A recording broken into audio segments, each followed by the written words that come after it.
হিসাবে এগুলা। আচ্ছা, অনেকে আমাকে বলছে ভাই কাঁসার প্লেট গুলো একটু দেখান, এগুলো তো কাঁসার প্লেট। হ্যাঁ হ্যাঁ, এগুলা কাঁসার প্লেট। কাঁসার প্লেট অনেক টাইপের আছে, একটা দুইটা। মানে কাঁসার প্লেট যে যেরকম চাই দিতে পারবে। এই যে 1600 টাকা, এটি 1600 টাকা। হ্যাঁ, এই যে এগুলা আপনারা পিস হিসেবে বিক্রি করেন নাকি কেজি হিসেবে? পিস হিসাবে। পিস হিসেবে।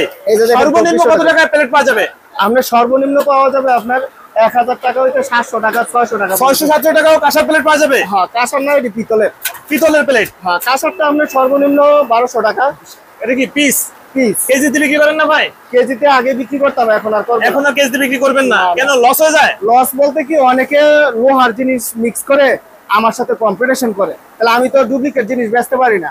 এখন ওই এই জিনিসটা না বেচতে পারলে তো ওনারা মনে করবে কি আমি ওনাদেরকে ঠকাচ্ছি। এরকম কি হয় নাকি ভাই? অনেকে এসে কাস্টমার ধরাধরি করতে করতে ক্ষয় হয়ে যায় কিনা? এরকম কিছু হয় না?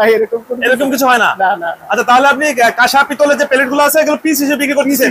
এগুলো তো আপনার প্রচুর আইটেম আছে। অনেক আইটেম, একটা দুইটা না, শুধু বাটিও আছে। ভাই দেশ না দেশের বাইরে থেকেও আমাকে কমেন্ট করছে, ফোন দিচ্ছে যে ভাই কাঁসার প্লেট চাই, পিতলের প্লেট চাই। আপনারা তো अवेलेबल দিতে পারবেন ভাই? अवेलेबल। এবং কি দেন সিরামিক্স এর প্লেটও আছে। সিরামিক্স এর প্লেট আছে। হ্যাঁ, অনেকগুলো তো এন্টিক, এগুলো তো ক্যালসিয়েটের দেখা যাচ্ছে। এগুলো কি পলিশ করলে চকচক হবে? একদম চকচক হবে, নতুনের মতন। এই যে দেখেন, একটা নতুনের মতন করছি। এটা কি? এটা একটা প্লেট আর কি, সাদা রাখার জন্য আর্টের মতন। মানে এই যে নতুন জামাই আসলে যে খুনছে দেয় এরকম কিছু? হ্যাঁ হ্যাঁ,